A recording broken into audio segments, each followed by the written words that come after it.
Daqui a 6 dias, os americanos decidem quem será o seu presidente pelos próximos 4 anos.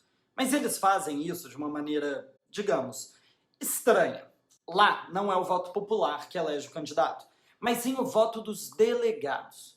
Mas como isso funciona? De onde veio isso? Qual é a história por detrás? Já tentaram mudar esse método? Bora entender?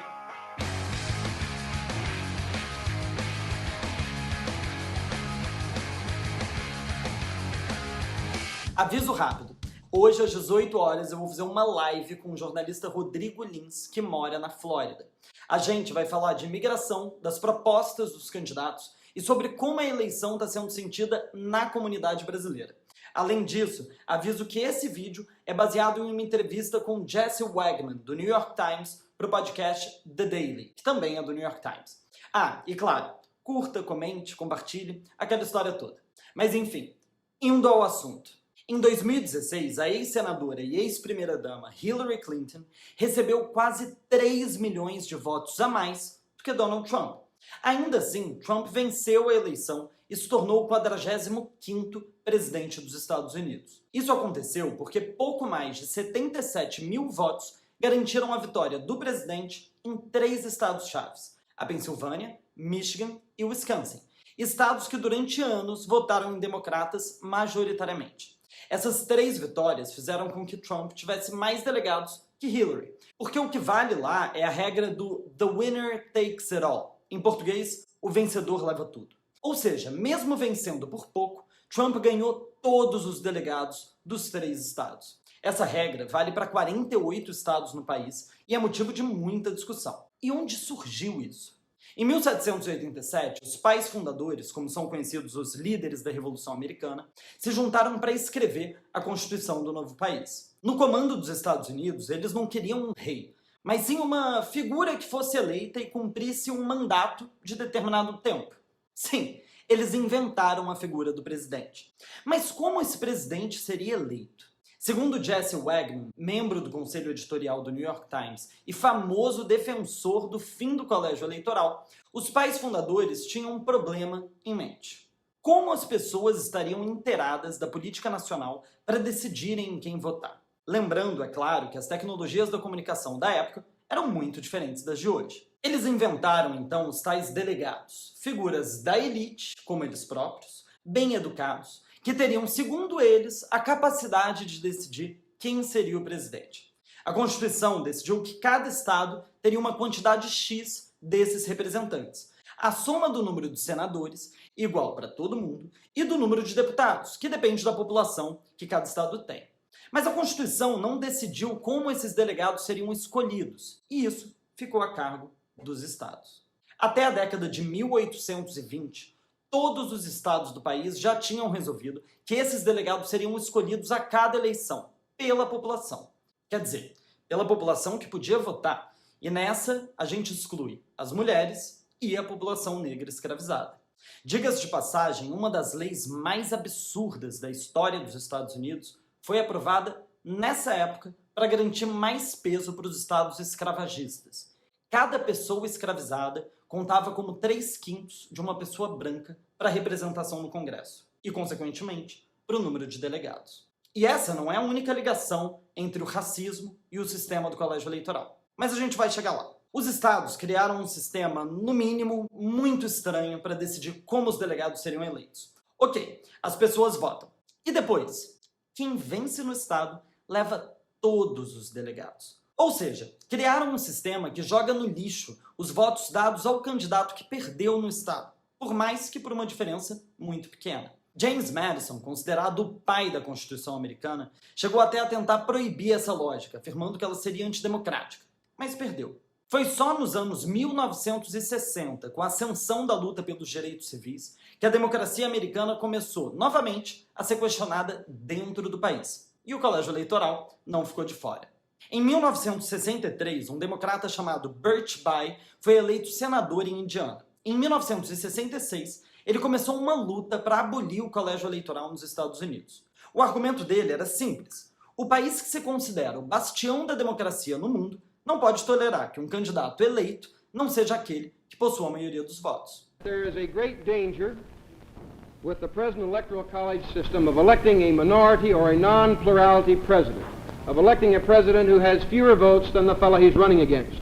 Em 1968, um novo episódio deu ainda mais força às ideias de Burt Bye, a eleição. Na época, concorriam Richard Nixon, um republicano, Hubert Humphrey, um democrata, e George Wallace, um independente sulista defensor da segregação racial. And I say segregation now, segregation tomorrow, and segregation forever. Wallace sabia que não podia vencer a eleição, mas concorreu com o objetivo de fazer com que tanto Nixon quanto Humphrey não atingissem a marca de 270 delegados necessários para serem eleitos. Dessa forma, ele seria o fiel da balança e poderia barganhar para decidir quem seria o futuro presidente. No fim das contas, Nixon foi eleito com 301 delegados, mas o episódio chocou todo o país e fez com que mais de 80% dos americanos passassem a defender o fim do colégio eleitoral, inclusive o próprio presidente. Burt Bye seguiu então com uma proposta de emenda à Constituição. Para passar, ele precisava de 2/3 da Câmara dos Deputados, o que tinha, 3/4 dos estados americanos, o que também tinha, e 2/3 do Senado.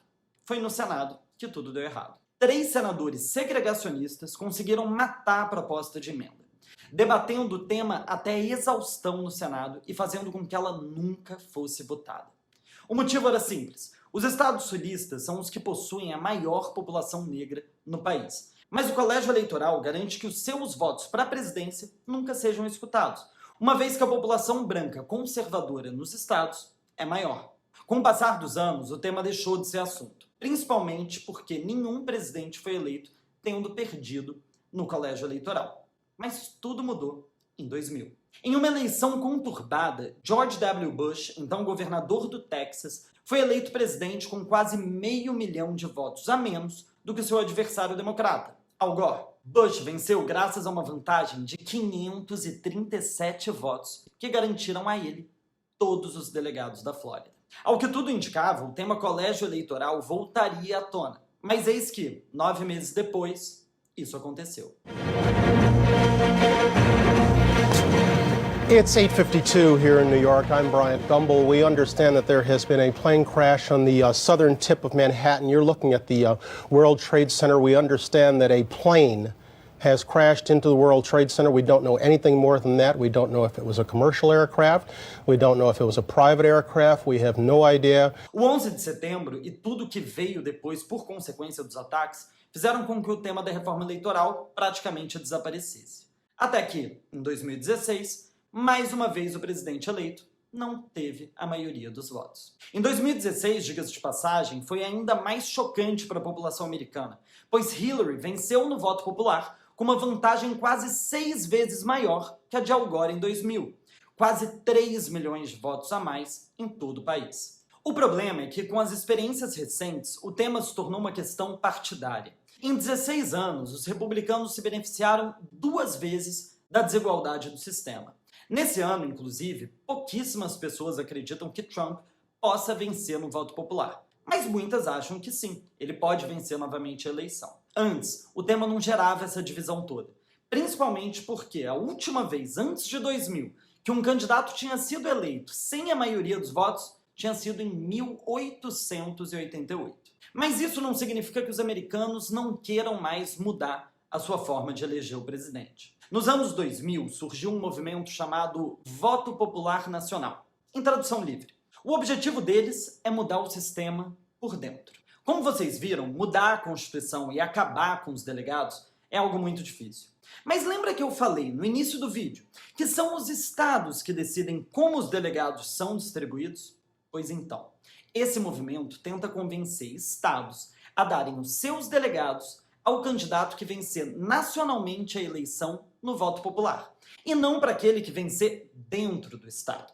A ideia é convencer um número X de estados que representem juntos 270 delegados a entrarem no acordo. Quando isso acontecer, necessariamente o vencedor do voto popular teria também a maioria dos delegados. O acordo já foi assinado por 15 estados e pelo Distrito de Colômbia, o Distrito Federal dos Estados Unidos.